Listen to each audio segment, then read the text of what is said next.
We're now going to have turn to a biomarkers and biological clocks session. It's another terrific panel. The moderator is going to be Morgan Levine of Yale, and she will introduce an august, a large and experienced and diverse panel of discussants. Morgan, are you there? Can you show yourself and take the mic, please? Thanks so much, Thomas. And actually, the last lightning round really, I feel like, set up this session, which, you know, we can't agree on which things we should or shouldn't do or what is actually going to work for intervening in aging, which is why we really need biomarkers, or what some people call biological clocks, to measure aging so we can see in real time whether what we do from a day-to-day or through different interventions or clinical trials is actually having an impact. So we have a really large panel of speakers today, so I'm not even going to go and do much of an introduction because we'll run out of time. So first, we're going to start hearing from Chris Leptek, who's going to give us the perspective from the FDA, so kind of to describe the FDA's views on clinical and registrable endpoints. So what milestones we actually need for biomarkers so that they can become accepted surrogates as we go through some of these clinical trials to test the impact on the aging process. So if Chris is here. She isn't.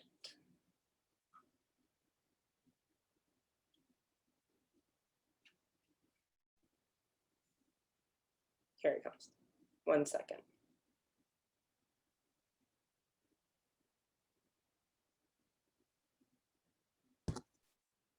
Now can you hear me? Yes, we can hear you. Hello, everyone. Thank you for the opportunity to join you today to talk about biomarkers. It's not going to be nearly as exciting as the last session, and that it involves sort of a regulatory perspective, which is hard to get excited about, especially for many that interface with the FDA, and certainly I know the historical struggles around geroscience to some level. So what I was asked to do was in the next 5 minutes or so to quickly run through some of the highlights of the key regulatory topics with respect to the use of biomarkers, which will hopefully set the stage for some of the following discussion. I do have some slides. Morgan, I don't know if someone can show them. If not, I can just speak to them. It's okay. So the first is from a regulator's perspective around biomarkers. It's a defined characteristics that's measured as an indicator of a normal or pathologic process or as a response to an intervention. The key aspect here is it's a defined characteristic. And certainly when you're talking about biologic complexity, it's not unusual to be talking about multiple characteristics simultaneously.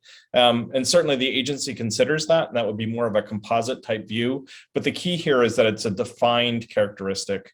And so if you're talking about biologic clocks, the components of the clocks would be prudent to bring forward as part of your regulatory discussion.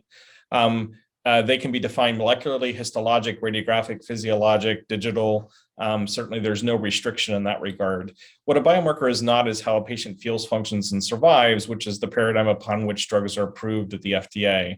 A small subset of biomarkers can become surrogate endpoints, which can ultimately predict that clinical benefit, but they themselves are not direct measures.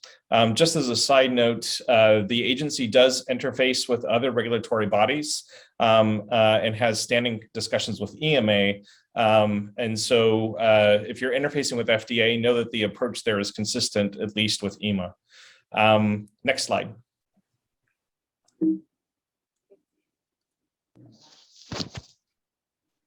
And next slide, this one I just covered. Excellent. When talking about biomarkers, it's important to think of all the components that go into what a biomarker is. Sorry, back one. And so the easiest way to think about it is its name and its source material, whether it be a biofluid, an imaging modality, et cetera. But then the important piece, and I think this is what is most critical for the geroscience space, is the biologic plausibility. Certainly here we're looking at biologic, physiologic, pathologic data to support the use of the biomarker. And most importantly, it's linked with a specific disease or condition of interest, so that it really sets the foundation for the conversation around the biomarker and what evidence might be needed to be brought forward. Ultimately, biology is very complex. Many of the different pathways intersect. And so it's possible that a given marker in a pathway will need the contextual description of how it interplays with other markers and other pathways and what their ultimate phenotypic outcome may be. And it's critical to pick a biomarker that has the strongest linkage to your disease or condition of interest, because that ultimately determines what level of regulatory flexibility there may be around the required evidence. And then a key and critical piece to a biomarker, because it is a defined characteristic, is how it's measured. And so the measurement method, whatever that might be, whether it's an in vitro diagnostic, some type of an imaging modality, or even a physiologic assessment, needs to undergo a level of validation and rigorous assessment of its performance characteristics so that you can know that the measurement that you're taking, namely the biomarker, is reproducible and reliable and thereby can be interpreted to have a particular meaning. If the measurement method is ignored, unfortunately, you may be making decisions based on data that it's really not relevant. Next slide. Biomarkers can have many different uses within a regulatory context, and that context is what the conversation is surrounded on, and it's basically broken down to how the biomarker is used and in a category within BEST that's defined by the different use cases that we'll discuss in a moment. Certainly when it comes to biomarkers and clinical trials and ultimately leading to the approval of drugs, many people are interested in their use as an endpoint, and that's certainly one use and a very common use. But there are other uses as well, and I just bring your attention to them because especially as the science is maturing, some of these other uses might be helpful to understand the role of a biomarker and its potential use, even as an endpoint down the road. So certainly when you're designing your clinical trial, you have an inclusion/exclusion criteria put forward to define the folks that are going to be enrolled. And that can fall into the diagnostic, the prognostic, or the predictive classes. Diagnostic meaning that you're defining a patient population or a subset. Prognostic, that you're looking for an event down the road, which certainly sounds like it could be feasible in this space. And even a predictive one could also be beneficial in that you're trying to find the subset of patients that are more likely to have a positive outcome or a negative outcome from the therapeutic. You can look at different clinical trial designs based on biomarker status and the allocation of treatment arms. You may be following a safety signal. Ultimately, you may even want to choose the dose based on a biomarker readout.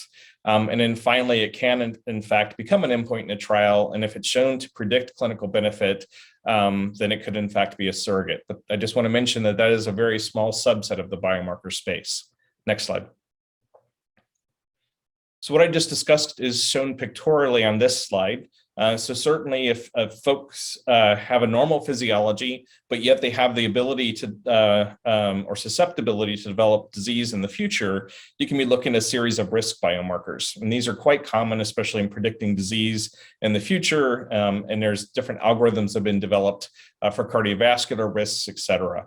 Ultimately, we as organic beings, we change, hence the conversation and the conference today. Sometimes those changes result in altered pathology and physiology, and then we get to a defined disease that's a constellation of signs and symptoms.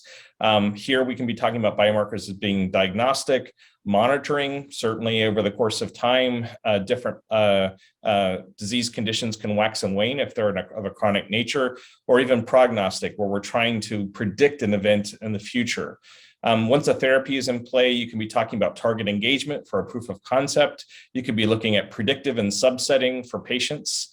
Safety, since we all know that certainly therapeutics have off-target effects, some of which are predicted, many of which are not.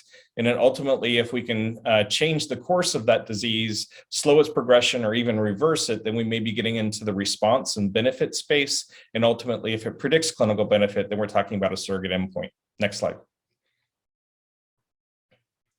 These just kind of bring all those concepts together. Certainly when a biomarker is involved in a clinical trial, you have to talk about its measurement method, here depicted as an assay. You have to pick your patient population, which is again a challenging one in this space. And certainly I know that there have been conversations around that.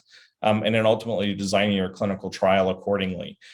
Because these all interplay, it's important when you're putting together a proposal that you think about what are the assumptions that you're making going in. Biology is subjective, so there's a lot of subjectivity to it. And so if you can delineate what those assumptions going in based on your understanding of the biology of the disease, of the condition, of your assay, then when things don't go right or the way that you had hoped, which is more often than not, you can hopefully learn from those quote unquote negative results to plan your next endeavor. Next slide. And then this is the final slide in this, and it just kind of talks about the key considerations for developing a biomarker and validating it for regulatory use. The evidence that's necessary, it all depends on the context, how the biomarker is used, what questions it's trying to address in a clinical trial context, and also looking at the benefits and risks of the biomarker incorporated in the clinical trial, and those benefits and risks are with respect to the patients or the subjects that are enrolled.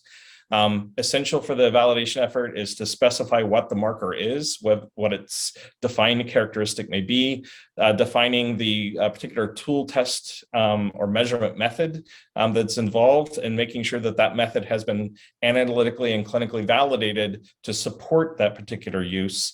You want to clearly define the purpose of why you're using the marker in the first place, and then understand the benefits and risks of the patients in the trial. Do know that if markers are in play, because they are context specific, just because it's been used in one context doesn't mean that it's automatically portable into another context. What you can do is draw upon what you know about the marker and the context for which it's been regulatory used. Look at your new context, see what the missing scientific knowledge gaps may be, and then determine what information is needed to fill those gaps. So you don't need to start from scratch per se, but it is necessary that you kind of provide that information so that the new context is supported with information. And with that, I look forward to the discussion today.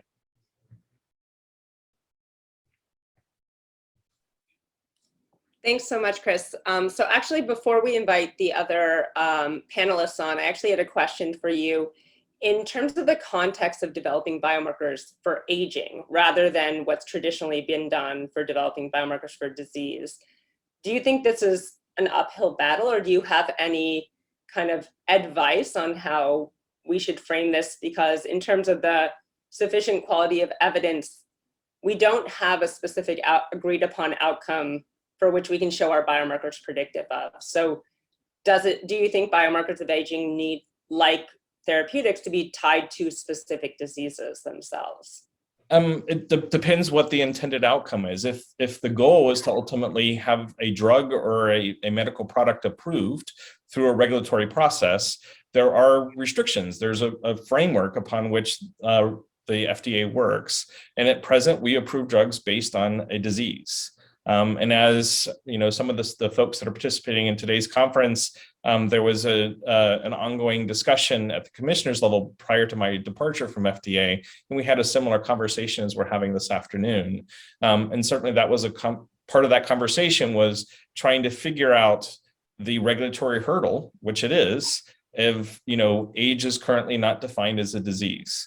And so trying to figure out how to engage with the agency in a way that's productive, that you can use the knowledge that's accumulating around the aging process in a way that FDA can work within its regulatory framework to potentially consider the approval of therapeutics for whatever that indication might be. Certainly there are examples where there's some level of flexibility that the agency has used, especially in the oncology space, where given two different tumor types share a common feature or biochemical pathway that leads to the genesis of those different tumors. And the targets that the therapeutic engages is shared amongst multiple tumor types. And so there have been a few approvals in the oncology space where the indication is for a tumor type with a particular biologic signature rather than for a disease or an oncologic entity itself. So I think that there are opportunities for looking for those type of opportunities to explore around regulatory flexibility. Thanks so much. So I think we'll have a little bit more time, hopefully at the end, to discuss more of the regulatory hurdles. But for now, I'm actually going to invite the rest of our panelists. If you guys could come on screen, and we'll go around and do quick introductions.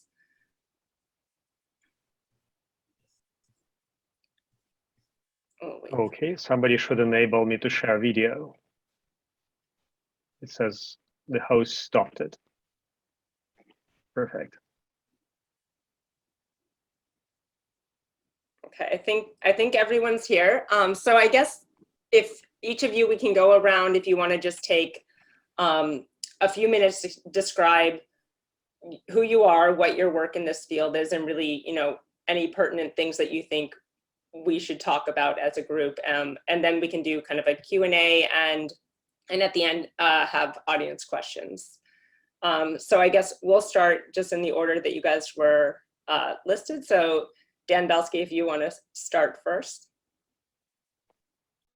So thanks very much. It's wonderful to be here on this panel with all of you. I am an assistant professor in the Department of Epidemiology at Columbia University's Mailman School of Public Health and its Butler Aging Center. I work on the development of biomarkers for studies of interventions to slow aging and delay the onset of disease, and the validation and evaluation of those biomarkers in other settings. I'd say that the main issue I'd like to bring forward in the panel today, and one that I know many of you are also concerned with, is the validation of these biomarkers across diverse endpoints that matter to people as they think about what healthy aging means to them, and in diverse populations. So beyond the kind of healthy, wealthy, well-educated, and biocurious participants in most of our clinic-based research studies. And so with that, I'll let you move on to who's next.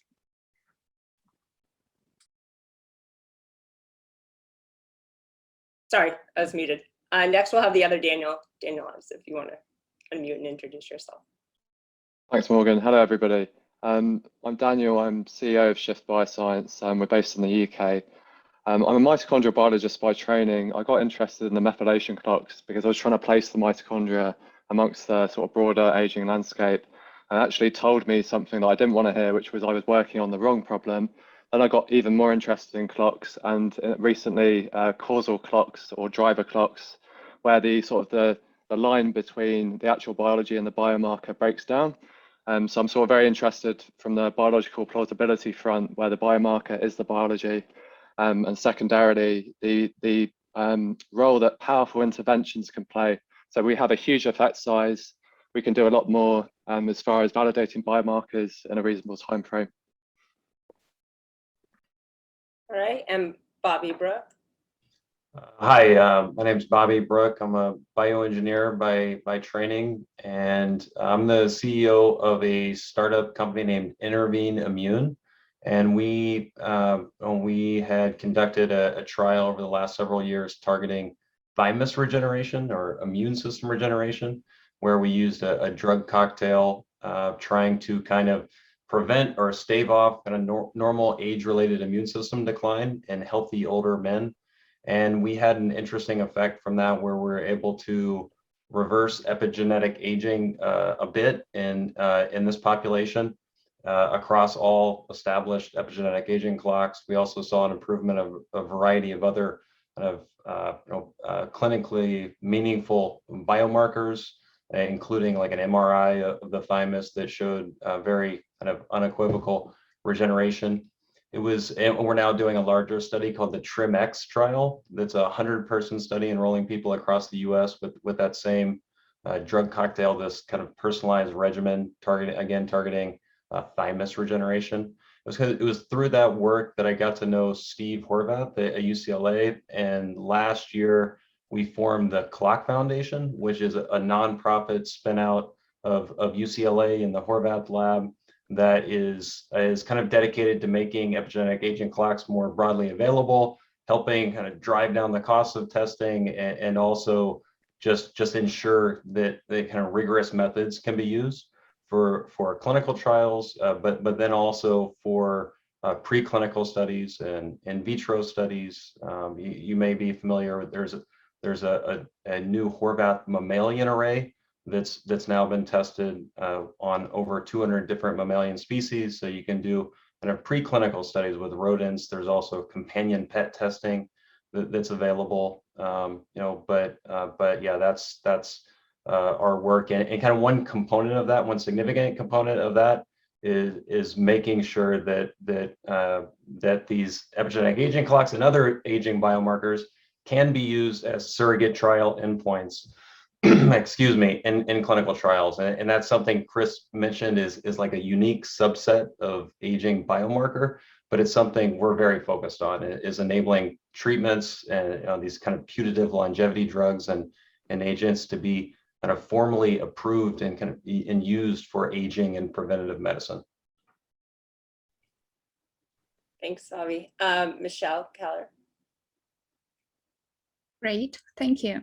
Hi, everyone. My name is Michelle Keller, and I specialize in bioinformatics and bioengineering. And my career started like 3 years ago at In Silico Medicine. I worked as a research scientist. So nearly a year and a half ago, In Silico Medicine announced a spin-off, Deep Longevity, to focus solely on the topic of extending human lifespan. And this is when I decided to focus on biomarker development and commercialization of aging clocks. So nowadays, my job exactly as a senior manager of scientific business development branch within our company is to build and maintain the relationships with both clinics and insurance companies to ensure that we are steadily moving to reaching the stage where we can say that we have provided longevity as a service. So I'm extremely delighted to take part in this conversation, and what is of particular interest for me is how we can best highlight the importance of utilizing biomarkers of aging in the clinical practice. Thank you all. Michelle. Jamie Justice. Hi, I'm Jamie Justice, and I am an assistant professor at Wake Forest School of Medicine. My work has really been in clinical trials, so testing different putative geroscience agents, and that really falls into two larger camps. And so in one area of my work is I've had the opportunity to work with smaller proof of concept trials. As was already pointed out, there's really not an accepted aging outcome. So one of these umbrella categories is that many of us try to look at agents across different age-related disease conditions that might have their own FDA indication, and then working within a network to try to use biomarkers and other endpoints to provide a common criteria set of currency across all of those trials for comparison. And that includes work with Senolytics as well as others. And I've also had the opportunity to work really closely with NIR and others on larger aging outcome trials, including the trial targeting aging with metformin or TAME. And my specific role within that was to define the biomarker and biorepository mission of the TAME trial. And so my interest is really, biomarkers is important, but it's really seen within this larger evaluation continuum that's needed to drive trials in aging. Thanks, Jamie. And last but not least, Alex Chevron.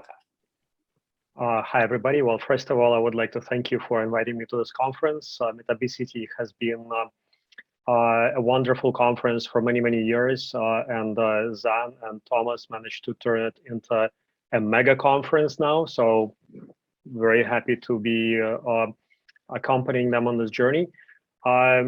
For those of you who do not know me, I founded a company called In Silico Medicine. This company is focusing primarily on target discovery and small molecule design. And we take some of the therapeutic areas from kind of 0 to 1 and try to race very, very quickly from target discovery to clinical development. So, you know, fingers crossed. In some areas, and we originally were actually very focused on specifically deep biomarkers of aging. That's where you utilize deep neural networks to train on pretty much any data type that changes in time. Deep neural networks turned out to be very effective tools to capture those minute changes that transpire in time that are not visible to human eye.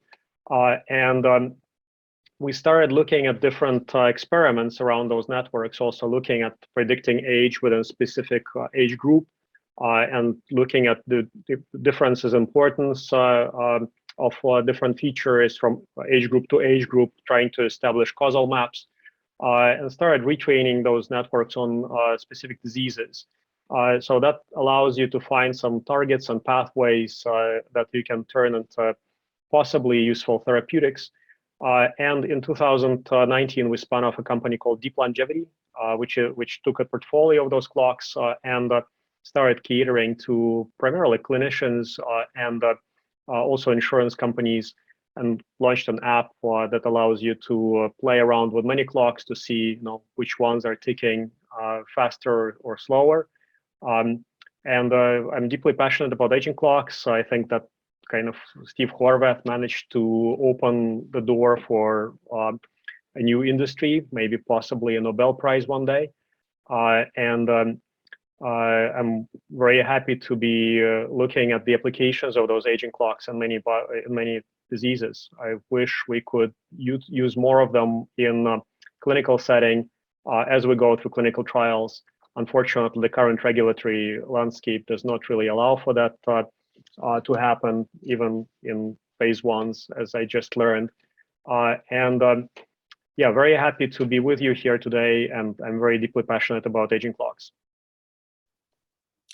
Thanks so much, everyone. So as you can see, we have a very diverse panelist of speakers, people who are applying these clocks in clinical trials, people who are developing the clocks for basic and observational research, all the way up to kind of consumer-based epigenetic clocks. So I kind of want to start with a question aimed at, we'll start with 3 of you, but if other people want to jump in, of course, you're more than welcome. So this question is for Dan Belsky, Bobby Brooks, and Michelle Keller. So originally, most of these epigenetic clocks or biomarkers of aging were being used for either observational or basic research, but kind of as the applications of them expand towards things like surrogate endpoints for clinical trials, or even these consumer-based models, what is it that each of you are doing or think that we should be doing to ensure that these measures are as valid and as reliable as possible? So what I kind of mean by that is, in terms of validity, are we actually measuring what we are hoping to measure, which is the biological aging process? And it may be on a cross-sectional basis we are, but if we see a change in the biomarker, how do we ensure that that was actually a change in aging versus some other perturbation, which could be just a change in the immune cell composition or some other kind of acute transient thing? So what is it that we need to do to ensure that we're actually measuring aging? And in terms of reliability, how do we make sure that we are making these measures have as little technical noise? So, if 2 people were to take the test the exact same day, would they get the same biological age? And this is really important for things like clinical trials or high throughput screens, where if we only are expecting a 2-year change, if our technical noise exceeds that, will we ever actually be able to determine, if we're impacting it? So I don't know who wants to go first, but and of course, anyone else who wants to jump in on this, more than welcome. I'm happy to take a stab at it. Let me answer your first question about how do we know it's aging before we go to your second question, is how do we know the change means anything? I think to the question of how we know it's aging, and for an audience that may not be as familiar with the diversity of measures that exist, it's important to keep in mind these clocks came onto the scene, so to speak, because they had this astonishing property of being able to predict how old the organism was they'd been measured in.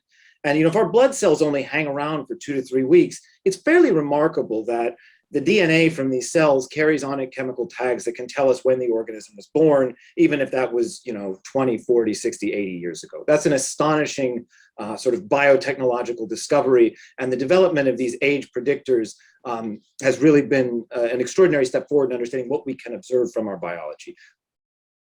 But knowing how long an organism has been alive and knowing its state of integrity, the time it has left, and importantly, the healthy time it has left, are two different things. And as the field developed further, Morgan, Steve, and others have gone on to refine the endpoints that are used to devise those molecular measurements of aging by focusing away from how old an organism is, and in the case of many of these next generation measurements, focusing instead on how much time it has left. So they're now predicting time to death. That's a good start. But beyond time to death, we also need to know that these measurements predict when people will develop a range of different chronic diseases of aging, and critically, whether they're associated with differences between individuals in the levels of their functional capacities and the rates of change in those functional capacities. Because when people take a test of their aging, they want to know not, am I going to be alive 20 years from now, or at least not that only. They'd like to know what kind of shape am I going to be? Am I on a trajectory to go to that healthy longevity place I'm trying to be? Shifting from the what should they predict to how do we know if change in them is real question, I think you, Morgan, have started to work on this question of reliability. We've done some work on reliability. I think we're still in the early days of understanding what the best methods are for establishing that reliability. And critically, most of us are working with research tools, not clinical tools. So the array technology that we use to observe these chemical states that we in turn use to infer aging were not designed to provide patient feedback necessarily. And so as the technology develops further and we move from arrays perhaps to targeted sequencing, we may be able to achieve a higher technical validity of our measurements. But that still leaves the question that you framed, Morgan, of whether the change that we're able to record means anything. And for that, we're going to need longitudinal observational studies that record changes in these measurements within individuals over time and can relate differences between individuals in those rates of change to differences between those individuals in time to onset of disease, disability, mortality, and maintenance of functional status with aging. So I'll turn it over to the others now. Yeah, I would really echo a lot of what Dan just mentioned there. I mean, like with the role of epigenetic clocks in aging, like the original pan tissue clock, it was pretty interesting in that it's this signature of aging across all human tissues. And then more recently, there's been a universal mammalian clock that represents the aging process across all mammals and all cells and tissues. And so it's very tightly linked to the aging process. But like Dan highlighted, from Morgan from your lab, from Steve Horvath's work, these kind of next generation clocks that are even more calibrated or geared towards predicting morbidity and mortality become more important. And fortunately, today, using the same platform, you can measure all of them. So I mean, you do want to see kind of consistency. I guess when you have a treatment that's influencing them, you want to see that it has an effect across these established clocks. And then with the kind of analytical variability, I think there's already been some great work done in that area. And I mean, there's more kind of work to be done to kind of tease out what is analytical or technical variability versus true biological variability. But a lot of that work's kind of ongoing, and I feel like kind of the measures today are already pretty good, and I mean, it's kind of dependent on also the treatment that you're using. Ultimately, what is the effect size of it? And I think with a decent effect size, the clocks, the measures, the platforms that are used today can already detect it. So it's I feel like they're pretty good. But yeah, it seems like improvements are on the way too. Oh, so I think I can add some extra points to this discussion. So you see, the classical approach is to focus not solely on the aging biomarkers. So if we talk about aging clocks, what matters most is not the biological age itself, you see, but the difference between biological age and the chronological age. So this difference is actually what is meaningful, what we get out of our predictive models. So when we focus on this age difference, we might want to link it to mortality and morbidity. So yeah, getting mortality and morbidity data takes a lot of time, and the whole point of utilizing these deep aging biomarkers is to speed up this process significantly. So if we can show that our aging clocks and our predicted biological age is more predictive of mortality than the chronological age itself, this can reflect the biological relevance of this measure. So, but actually, what I wanted to address here is that every one of us knows that age is a complex, multifactorial process which can trigger changes on many levels throughout the organism. So that is why, for me, as I see it, is extremely important to integrate different biological aging clocks into one integrated measure, so we can capture the differences on different levels. So to represent the aging process in a holistic view. And speaking of the utility of these aging clocks, how we actually can turn them to being used into the practice. We need to establish a parallel continued education of all the sides involved in this discussion. And primarily right now we are very actively working with physicians throughout the world to give them a deep understanding of what longevity science is, so they can focus on the longevity interventions, which actually is the way to make what we compute and what we calculate real.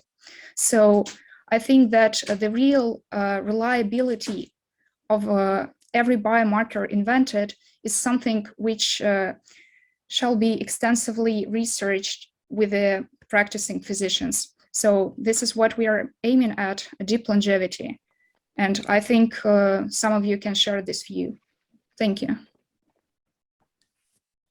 Morgan, I wanted to make sure we got to a final point that you had raised, which was about cell type heterogeneity and what the clocks mean. And I think that relates a bit to a point that was raised in the chat by Ron Kohansky about sort of what kinds of environments are impacting on the epigenome and how they may be driving variation in these clocks. I think both of those things are critically important to interpreting the values that we get, which gets back to this question of, if we change one of these markers, does it mean anything? And I think, as we heard from Chris at the beginning, and as Jamie will probably remind us of as we go on, at the end of the day, what we got to know is that the people we change the thing for in the RCT actually live longer, healthier lives. And until we have that evidence, the FDA is not going to kind of care that much about what we're doing. But before we get there, there are some things that we can know to inform and motivate the conduct of those kinds of long-term follow-ups of geroprotector trials, because the first data that we're going to get back is whether we move these, I think they can be called candidate surrogates at this stage, if we think they predict, the outcome that we care about, and they're associated with other things that matter to us. So to the cell type heterogeneity question, it's very much part of the validation apparatus that's been used for all of these clocks to quantify how they relate to the cell composition of blood samples. The blood samples that are used to measure these clocks are often composed of different proportions of white blood cells, and we know that those proportions change as we age. And so often we do analyses that make an effort to correct for variation in those cell counts to ensure that the associations remain consistent. However, it's worth observing that, for example, the decline in the population of naive lymphocytes that occurs as we grow older is an aging phenotype, and that may ultimately count as signal toward one of these composite biomarkers. I think just to leave it with Ron's question, we still seem to be in the very early days of understanding the ways in which environments that people experience both externally and internally shape the epigenetic states within our cells. And so that is something important to keep in mind as we move forward in these clinical trials, and also a critical reason that we need to ensure diversity in the populations of individuals we enroll in those trials and in our observational studies that we use to validate these measures. Yeah, I couldn't agree more. And I think, the other thing we need to understand is, do they impact the clocks acutely or chronically? Like, are you going to have a lasting change? And I think this comes back to the cell composition question. I don't believe all the cell composition is true confounding. Part of it is part of the pathway, and we actually don't want to overcorrect. But you can also you can artificially impact the clocks because they're so responsive to these. So, and this goes a little bit back to what Bobby said how do you understand, I think Bobby said it, how do you disentangle the technical noise from the true signal that we're trying to capture? So if anyone else wants to jump in, feel free. Otherwise, the next question is for Jamie, the other Daniel, and Alex. So biological age, or these biological clocks, have been proxied using tons of different types of data or data modalities, things as simple as spatial images to now, with some of the stuff Daniel's doing, potentially with single cell approaches. And is there a sweet spot or kind of a trade-off that you can see for how much information we actually need to collect to measure this very complex process that we call biological aging, versus having things that are cost-effective, quick readouts?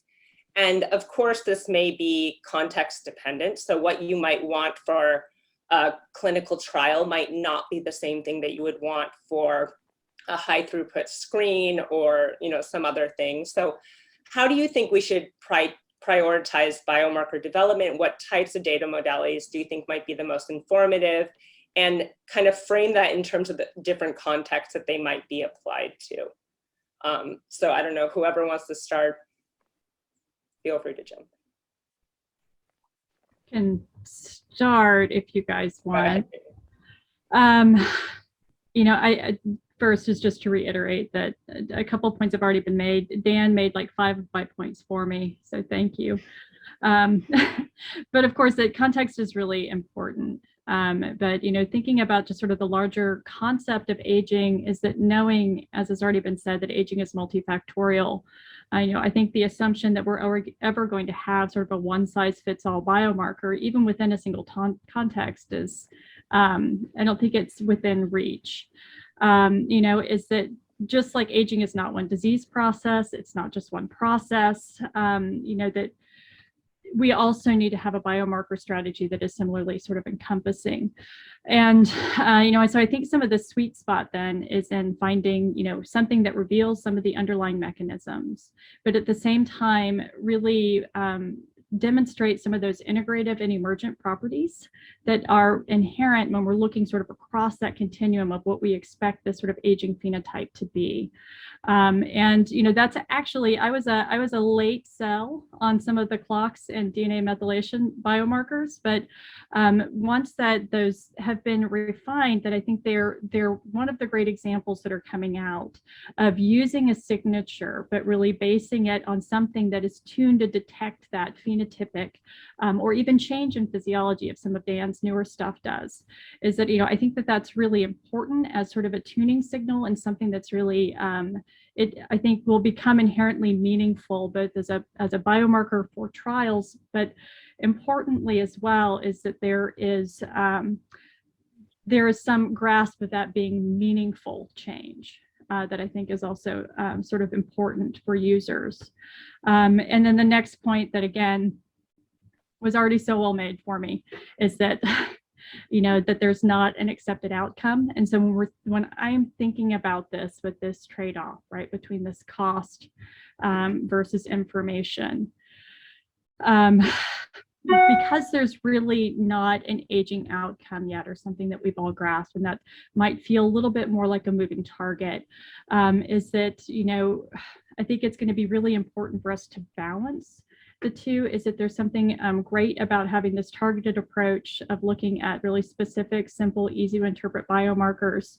But the risk there is if we're too targeted is that we're going to end up missing something that might actually detect that signal that we haven't quite defined yet. And so I think in particular, because our studies in geroscience, clinical trials, and a lot of our aging development and trying to translate this to humans is still in this development phase, I really see that probably one of the greater investments right now is to go sort of information rich. Of looking sort of across systems, how many different things can we pull together, and making sure that we really place that investment on, building well-curated repositories, both for biospecimen, for data collection, and also this larger evaluation continuum up through physiologic and clinical, and really making that the priority as terms of a way to, even though it's a big investment up front, and I think it's ultimately going to be the way to de-risk future progress. So I think that was really long, and I'm going to stop there and let somebody else pick it up. I might pick it up next. If I remember the question correctly, just correct me, Morgan, if I'm answering the wrong question. You asked about that. There's plenty of places you can train a clock. It could be sort of visual clocks. It could be transcriptomics, epigenetics.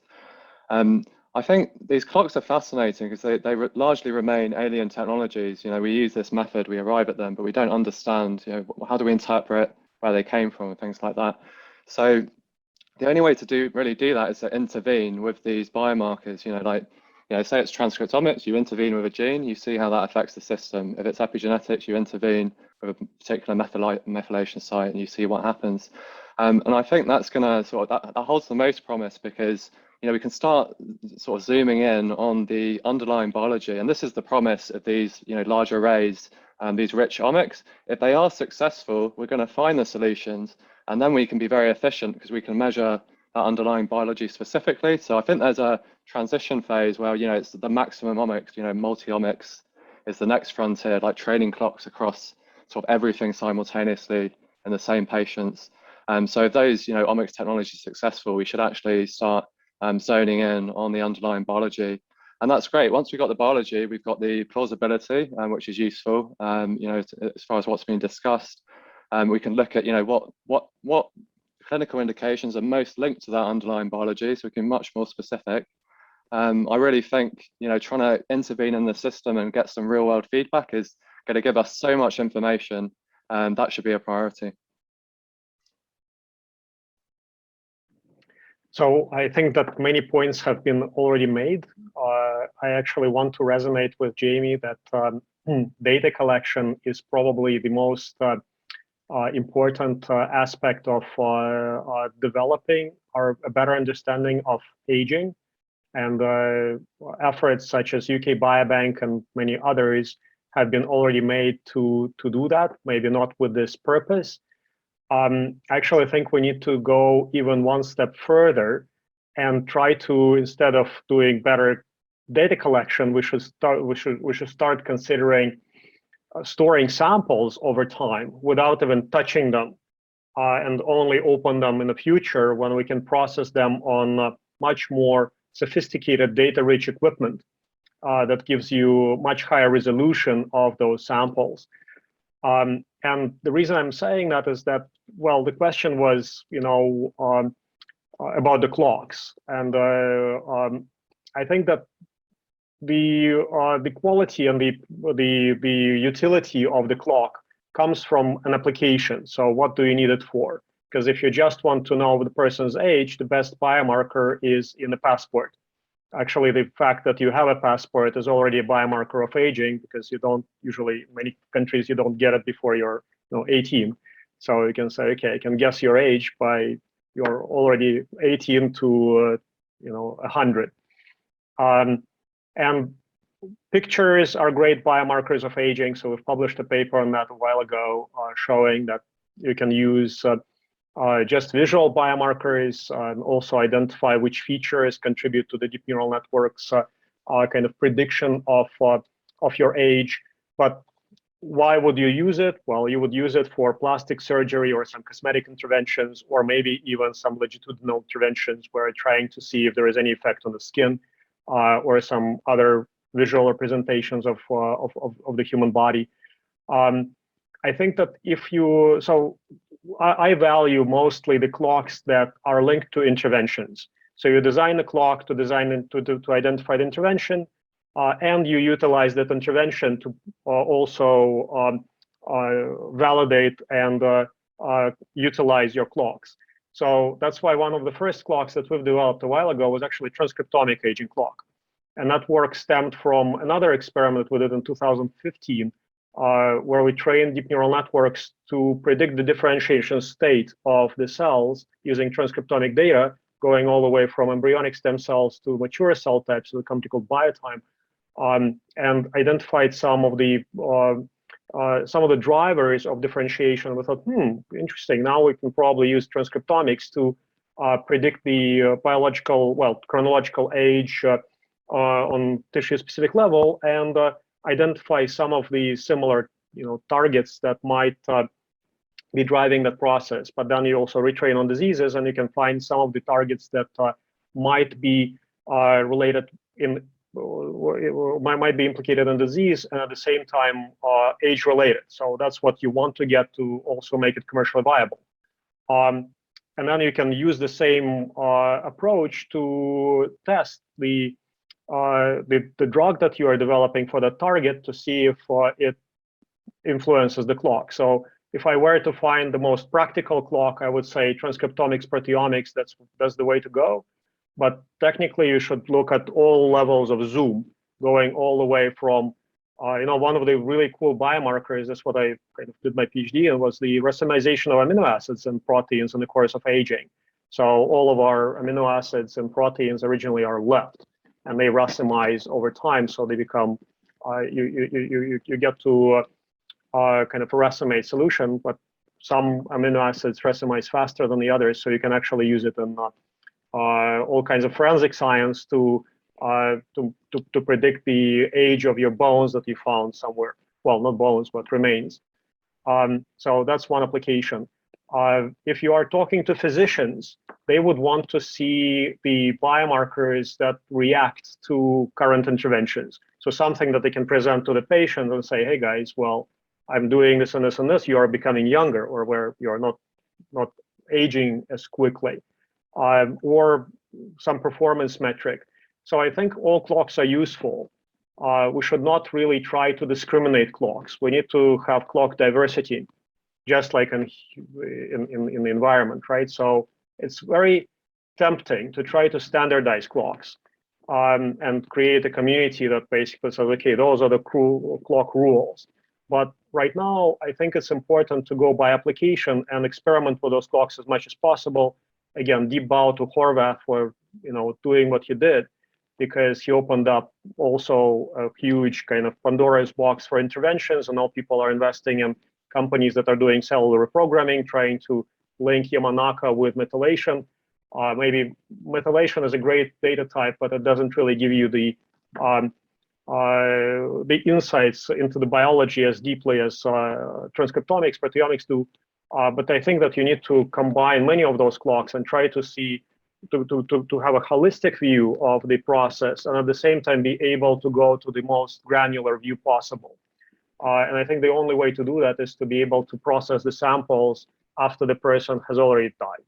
That would be the ideal solution when you have equipment that does not utilize too much of the sample, and you can get very high resolution data from that. And at the same time, we need imaging data. So MRI, CT, ultrasound is a great data type.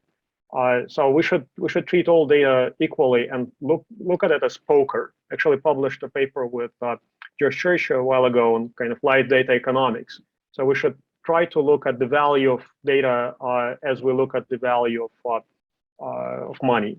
So there is time value of data, combination value of data, relationship value of data, depending on who you're related to, and any data is valuable. We started also doing some work in psychology, psychological aging clocks. That I never thought that I would touch that area, but you can use surveys to predict human age and see some of the very simple interventions like becoming more optimistic, right? So you read something about aging research, attend a conference like this one, formulate a little bit more optimistic outlook on life, and see how that affects your psychological age. So that's where you can play around with, interventions and biomarkers in a way where you do not hurt the person, right? You only can make the person better. So I think every clock is valuable, and it's important to play around with them in different contexts. So, I mean, I think you guys brought up great points. I think the great thing would be if if there is a group of clocks that both respond to interventions, but also predict outcomes, right? That'll be the holy grail. Yes, we can develop clocks that respond, but if they don't have any impact on that person's future health or wellness, then I don't know how useful. So being able to link kind of both sides and put this along this whole pathway, I think will be key. So I want to bring Chris in one more minute before we move to Q&As from the audience members, just in this kind of context of what we've been discussing. I don't think any of us up here think there's going to be, one clock to rule them all. And really it's how do we layer all these clocks together and use that to really get a better picture of what this really multifactorial process looks like.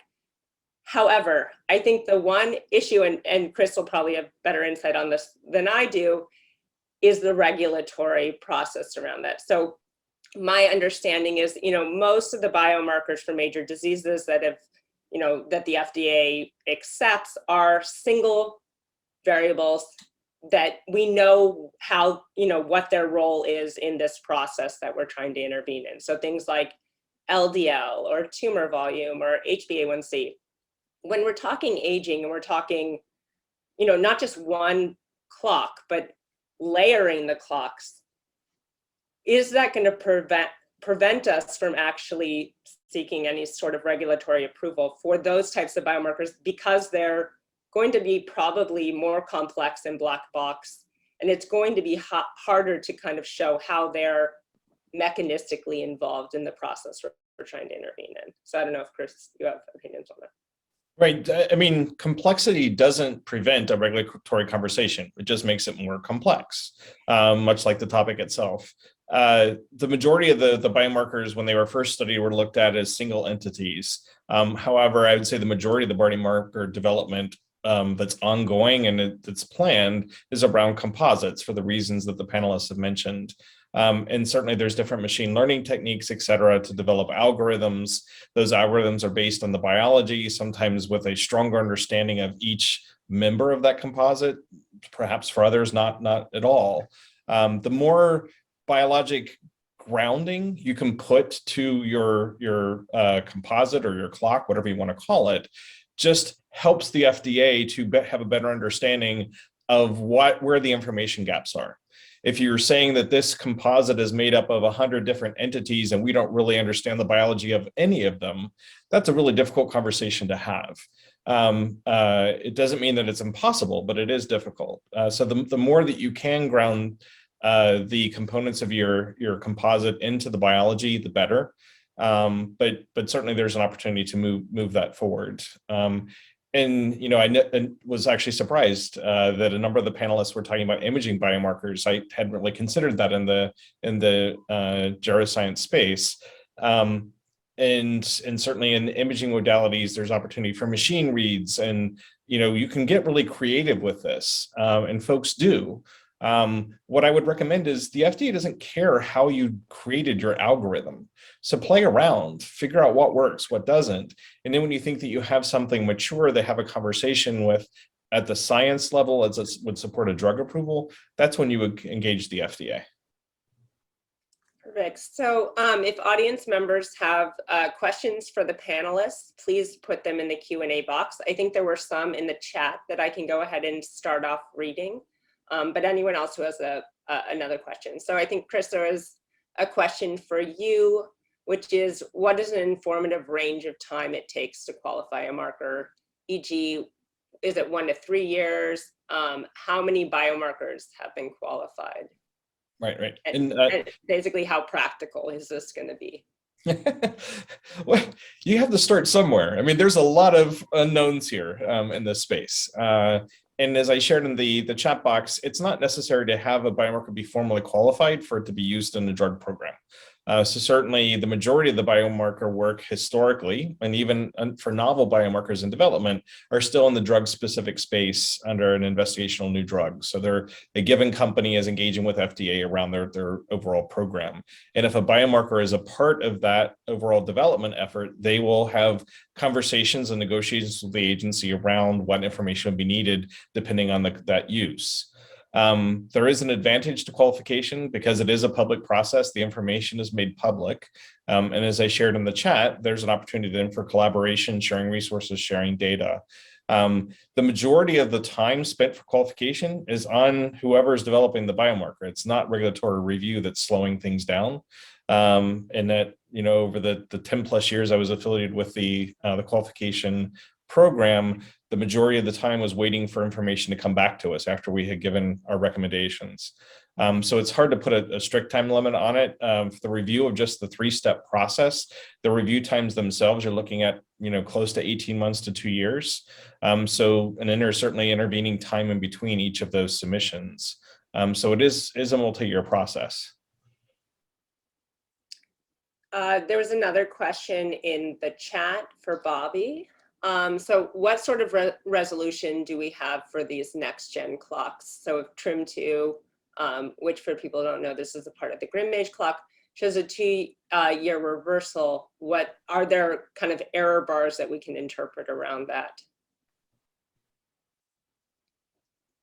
Thanks for the question. I think Thomas put it in there, and I put a little response, but I'll try to explain it. I think and I was kind of digging up our power analysis for TRIMX to respond, but in short, I ultimately found like a subgroup analysis that we had done, but I think with a relatively small study, like a 20-person study, with Grimmage, which is one epigenetic clock that's a mortality predictor, it's also predictive of different functional outcomes, or been linked to them, to different functional outcomes and large diverse populations, that like with a 20-person study with blood samples, that you could detect about 1.5 years difference, plus or minus, with about 80% confidence. So, yeah. So pretty decent resolution, I think, already. So I don't think there are other questions from the audience yet, so I'm happy to ask another question. So I think most of us agree that this field, although it's moved very rapidly, is still in its infancy, and we haven't reached our potential for where we could go. So maybe as a closing, I would like to ask you, each of you, and some of you have already touched upon this already, but where do you think we should go? We've talked about 1st generation, 2nd generation, 3rd generation clocks. Where do we need to get for the 6th generation clock? What haven't we done yet? What types of data don't we have yet? And if you had unlimited resources, where would you kind of put those to make sure we're developing the best biomarkers for this field as possible?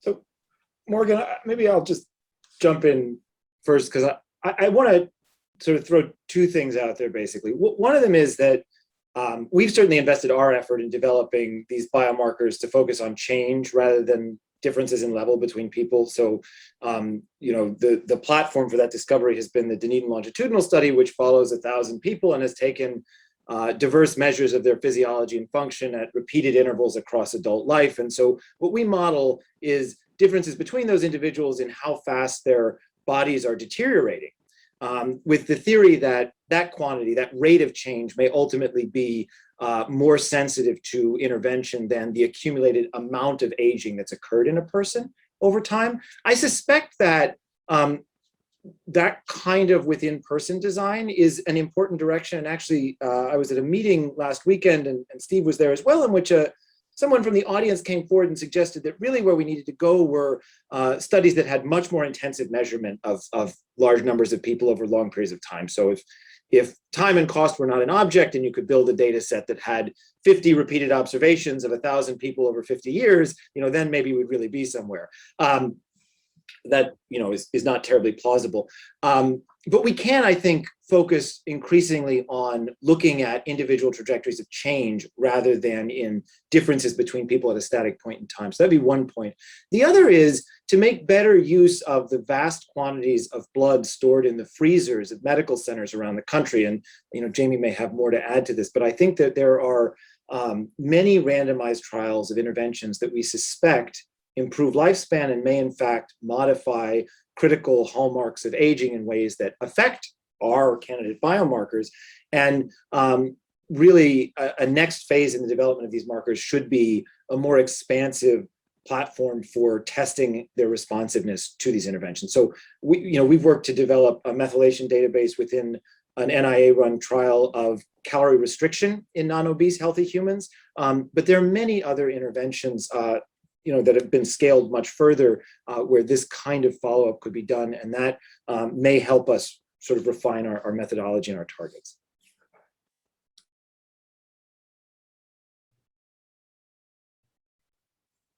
Jamie, I don't know if you want to go since Dan kind of set you up, if that is going to be your answer. Yeah, no, I think a lot of it is certainly, it's been reiterated many times about sort of the necessity of curating and using existing repositories. And then, the other things that I would say, 2 other points is, one thing that's going to be very necessary is actually coming to terms with an agreement on some kind of framework or set of criteria to consider biomarkers. Like if you had the perfect biomarker in front of you, like what would it do? What would it look like? How do we evaluate it first as a scientific community before even bringing it back to the FDA? These are some of the questions that we've had to ask on defining endpoints, like larger primary outcomes, clinical outcomes for trials. And I think that this is still really necessary. Dan and Morgan have had to suffer through a few of my recent talks covering this in the past, so they might have some insight, but some of us have been really trying to pull together and like, what would this look like? What would it be? To have a biomarker for aging should have some association with chronologic age, certainly mortality. Those multiple age-related outcomes that might form this clinical outcome for a trial or something. Other people have already highlighted, Bobby has mentioned sort of this detect change with an intervention, which is sort of like step 1, is that it should move. And then 2 is that, that change in the biomarker should reflect a change in the outcome, right? As that if we're going back to that biomarker definition, it really is, it's the interaction. But then like one step further, and I think this is a conversation I've had with Dan, or at least I've heard him highlight it in recent talks, is that sort of that next critical step that I haven't really heard too much about is having a criteria for some evidence of mediation in the context of an effective intervention. And that's a little bit different than just detecting change. And I think that really can highlight maybe where we need to invest, both scientific effort and financially, is that, to do that last step, we need a successful aging outcomes trial. So we have to have some agreement around what that looks like, conduct the trial, or at least go back, as Dan was talking about, look in our freezers, look at our existing resources. Are there things that might have been done? Is there something that might exist? How can we really pull together and begin defining that as a way, I think it would really drive a lot of us forward, is to have the trial. We need some of these, we need to test these things prospectively. But, before doing so, I think there needs to be a lot more networking sort of across disciplines and within the members of this group to try to define what would the biomarker look like and how do we get there.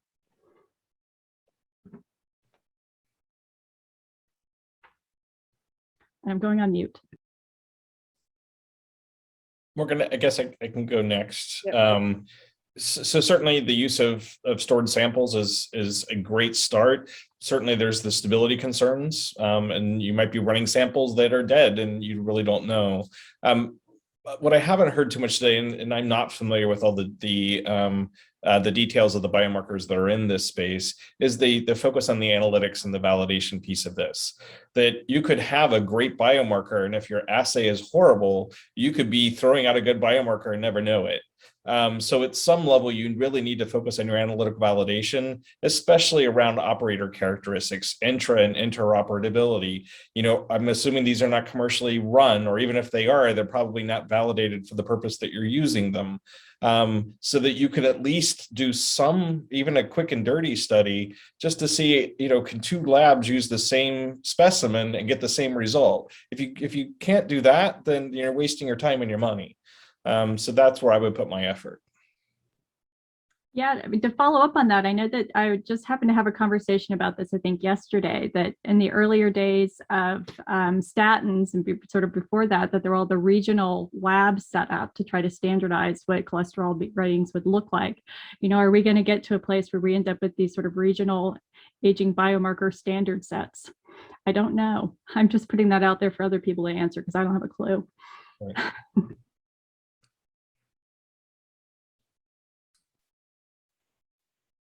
So, I mean, it is the case that at this stage, at least when we're talking about DNA methylation, we're using a commercial technology.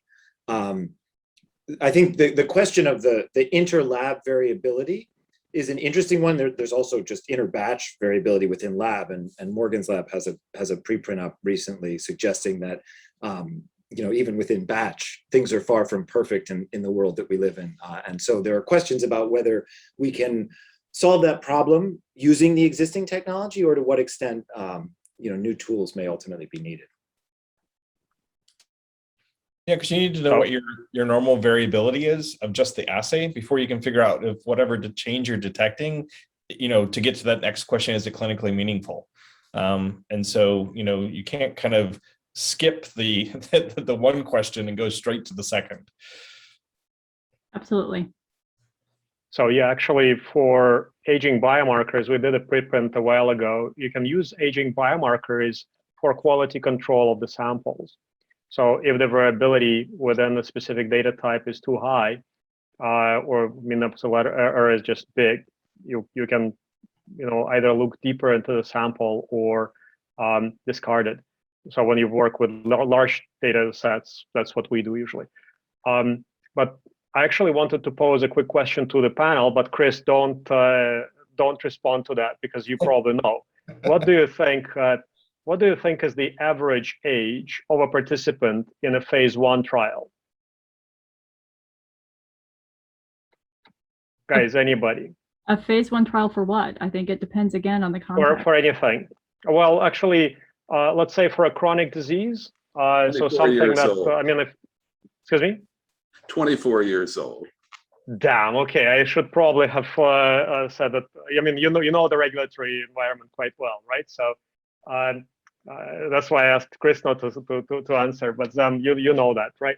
So I was just recently found out about that, right? So, I mean, my wet dream was to discover a drug using an aging clock and take it all the way into clinic, but also purpose it to a disease, right? And do an aging clock study in phase 1.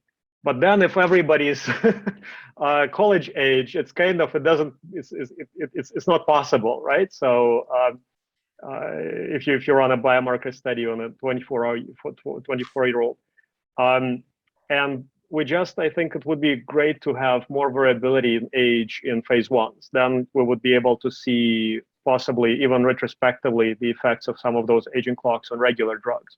Because well, Alex, you're definitely onto something, because as you say, our early phase clinical studies involve young people who are not going to change very fast, but we do have a lot of big phase 3 trials that involve older people, and we actually can measure.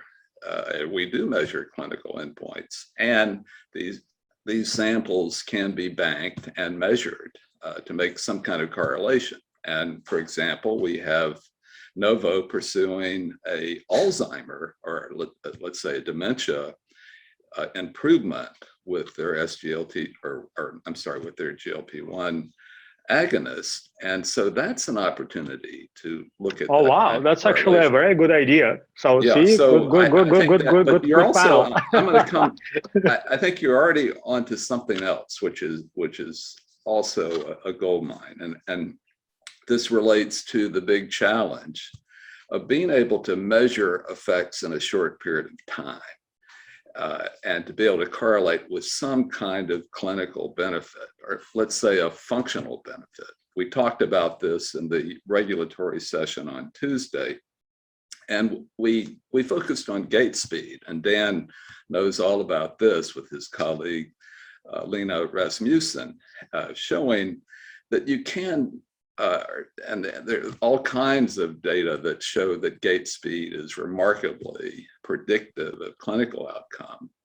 But it has something else. It has face validity. In other words, your ability to make it across the street, it can be, the difference can be, I mean, before the traffic light changes, can be a life or death thing.